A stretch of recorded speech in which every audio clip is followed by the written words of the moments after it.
so'mgacha xohlagan yo'nalishda 6 yil muddatga hududni iqtisodiy ahvolidan kelib chiqib foiz belgilanyapti. Masalan, O'zbekiston bo'yicha hamma tumanlar 5 tarafiga bo'lingan toifaga.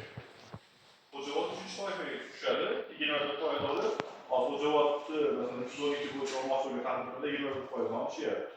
Bu xohlagan yo'nalishga bu faqat aylanma mablag'ga ega bo'lib, hamda bir yil faoliyat ko'rsatayotgan tadbirkor bo'lish kerak.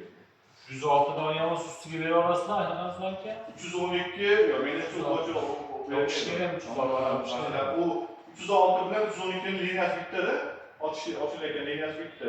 Bu yo'l bo'lsa 306 olgan bo'lsa, bu liniya yo'q bu. 312 ni ochish uchun 306 ni yoqgan bo'lish kerak.